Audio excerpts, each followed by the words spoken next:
করেছি। দেখো আজকে কি সুন্দর বিরিয়ানিটা হয়েছে, দমে দিয়ে রেখে দিয়েছিলাম। খুব ভালো হয়েছে। দেখো এর সাথে একটু ডিমও দিয়েছি। আচ্ছা আচ্ছা, হ্যাঁ শুধু বিরিয়ানি করেছো আজকে? শুধু বিরিয়ানি খেয়ে দেখো না কি সুন্দর জমে যাবে একদম। এই দেখো তলা থেকে ওপরে তুলছি, দেখো এত দুর্দান্ত দেখতে হয়েছে আর ফ্লেভারটা খুব সুন্দর হয়েছে, খেয়ে বলবে বিরিয়ানি করছি। আর শশা আছে তোমার? শসা পেঁয়াজ স্যালাডে থাকবে। না চট জলদি খেয়ে নাও। হ্যাঁ, আজকে আবারও নিয়ে এসেছি চিকেন বিরিয়ানির রেসিপি নিয়ে। তো বিরিয়ানি করার জন্য আমি আলুগুলোকে আগের মতো করেই আলু কেটে ধুয়ে আর ভেজে নিয়েছি। এবার একটু সেদ্ধ করে নেব। আর চিকেনটাকে এরা ম্যারিনেট করে রেখেছি দই আর আদা রসুন পেঁয়াজ সব বাটা দিয়ে আর নুন দিয়েছি, দিয়ে এটাকে ম্যারিনেট করে রেখেছি। পেঁয়াজের বেরেস্তাটা ভাজা হয়ে গেছে আর খানিকটা পেঁয়াজ ভেজে নিচ্ছি চিকেনটাকে কষবার জন্য।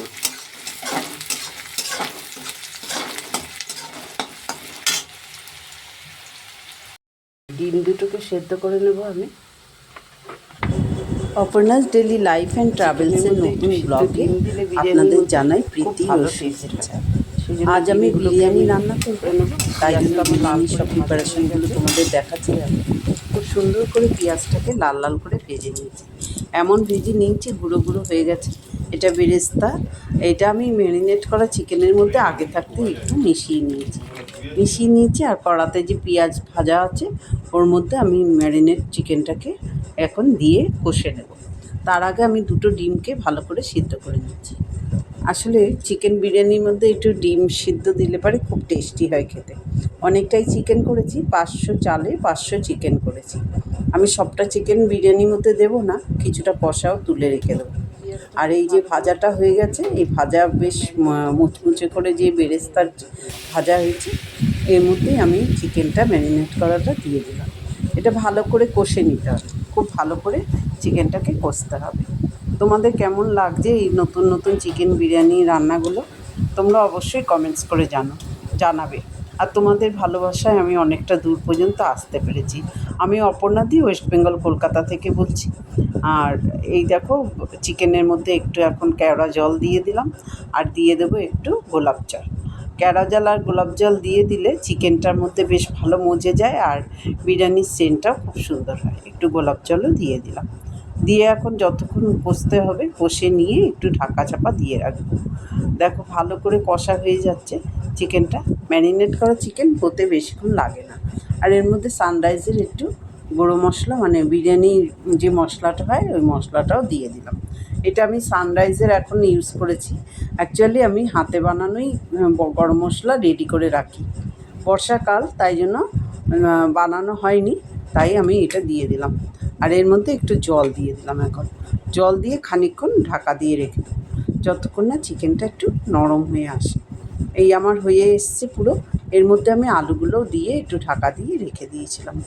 দেখো আলুগুলো দেওয়াতে আলুগুলো ভালো করে সিদ্ধ হয়ে গেছে। আমি এই আলু সিদ্ধগুলোকে আবার তুলে নেব অন্য পাত্রে। আর চিকেনটাকে একটু ফুটতে দেবো যে শুকনো হওয়ার জন্য। আর এইখানে আমি যখন চিকেনটা কষেছিলাম তার যে তেলটা সেটা তুলে নিয়েছিলাম। আর এই তেলের মধ্যে একটু সেন্ট দিয়ে দিয়েছি মিঠা আতর, বিরিয়ানির টেক্কা মার্কা মিঠা আতর এর মধ্যে আমি দিয়ে নিয়েছি। আর এই সেন্ট আর মানে তেলটা তোলার সময় একটু মশলাও উঠে এসছে, বেশ গ্রেভি মতো দেখতে হয়েছে। চালটা এপাশে ধুয়ে রেখেছিলাম, অনেকটাই নরম হয়ে গেছে, জল ফুটে গেছে। আমি চালটা জলের মধ্যে দিয়ে দেবো। এই যে জলটা, এর মধ্যে আমি একটু নুন চিনি আর একটু সাদা তেল একটু ঘি এর মধ্যে দিয়ে দিচ্ছি। আর এর মধ্যে দারচিনি এলাচ এগুলো দিয়ে দেবো। আলুটা সিদ্ধ হয়ে গেছে, আলুটাকে তুলে নিলাম অন্য পাত্রে। আর ডিমটাকেও রেডি করে নিয়েছি। ডিমটা রেডি বলতে একটু ছাড়িয়ে নিয়ে নুন আর ওর মধ্যে একটু গরম মশলা, যে বিরিয়ানি মশলাটা আছে এই মশলাটাকে একটু লাগিয়ে নিয়েছি। আর আলুর মধ্যেও তাই বিরিয়ানি মশলা একটু লাগিয়ে নিয়েছি, দেখতে চমৎকার লাগে। একদম মনে হচ্ছে যেন শুধু আলুটাই খেয়ে নেওয়া যাবে। আমার জলটা গরম হয়ে গেছে, চালটাকে এর মধ্যে দিয়ে দিয়েছি। আমি জলটা মাপ করে দিইনি।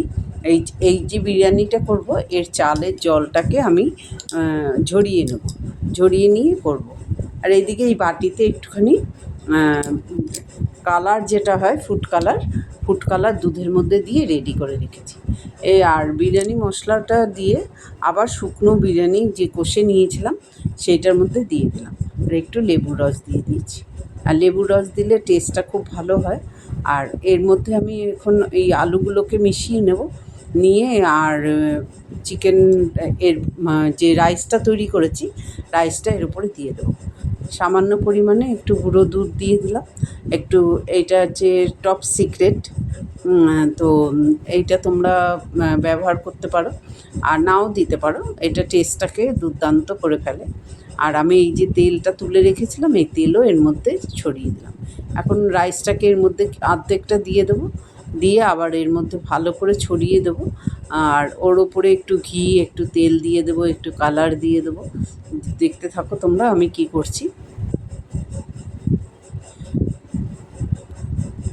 একদম সম্পূর্ণ চিকেনটার ওপরে অর্ধেকটা ভাত দিই, আমি দমে বসাবো, সেই জন্য দম চিকেন বিরিয়ানি এটা হচ্ছে।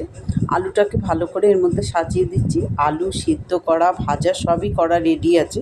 তবু দম বিরিয়ানি করতে হলে এরকম একটুখানি সাজিয়ে নিয়ে করতে হয়, তাহলে ভিতর থেকে গরমটা হয়ে বেশ টেস্টি হয়ে যায় জিনিসটা, ফ্লেভারটাও সমস্ত কিছুর সাথে মিশে যায়।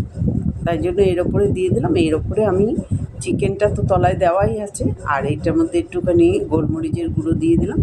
আর এবারে আমি ওই শাহি গরম মশলা নয়, এটা হচ্ছে বিরিয়ানি মশলাটা দিয়ে দিলাম। আর এই যে বাকি এক্সট্রা যে চালটা ভাতটা রয়েছে রাইসটা, সেটা এর ওপরে মিশিয়ে দেবো। একটু ফোঁটা নুন দিয়ে দিলাম, গরম মশলার গুঁড়ো দিয়ে দিলাম, দিয়ে এর মধ্যে একটুখানি ভাতটাকে এখন আমি ছড়িয়ে একদম ঢাকা দিয়ে রেখে দেবো। এই রাইসটা অবশিষ্ট রাইসটা দিয়ে চাপা দিয়ে রেখে দেবো। একটু মশলার তেলটা আরও একটু পরিমাণে ছড়িয়ে দিচ্ছি, যতটা পরিমাণ আছে ততটা পরিমাণ চাল রাইসটা এর মধ্যে কড়ার মধ্যেই আমি সাজিয়ে দিয়ে দিচ্ছি, দিয়ে একটু ভালো করে সাজিয়ে নেব। আর ফুড কালারটাও এর ওপরে দিয়ে দেবো সুন্দর করে। দেখতে থাকো আমি চাপ চাপ করে একদম চেপে নিয়ে বাকিটার সাথে মিশিয়ে ফুড কালারটা দিয়ে দেবো। অত্যন্ত সুন্দর দেখতে লাগে আর খেতেও সেরকম টেস্টি হয়। দেখো আমার প্রায় বিরিয়ানি রেডি হয়ে গেছে, শুধু দমে দেওয়ার অপেক্ষা। আমি দম সেইভাবে করব না, মানে জিনিসটা গরম রাখার জন্য। আমার তো সম্পূর্ণই রেডি হয়ে গেছে তাই। আর এই যে এবারে সেই বিরিয়ানির জন্য যে চিকেনের যে তেলটা, সেটার মধ্যে একটু ফ্লেভার দেওয়া আছে মিঠা আতর, সেটা সম্পূর্ণটাই এর ওপরে দিয়ে দিলাম ছড়িয়ে। আর দেখতেও খুব সুন্দর হয় একদম, আর খেতেও খুব ভালো টেস্টি হয়। তোমরা একবার হলেও এরকম করে বিরিয়ানি করে দেখো, খুব টেস্টি আর সুন্দর হবে। আমি এই কালারটা এর উপরে সুন্দর করে ছড়িয়ে দেবো। আর এই কালারটা আর তেলটাতেই মনে হচ্ছে একদম সম্পূর্ণ রেডি হয়ে গেছে। না বন্ধু, এখনও রেডি হয়নি।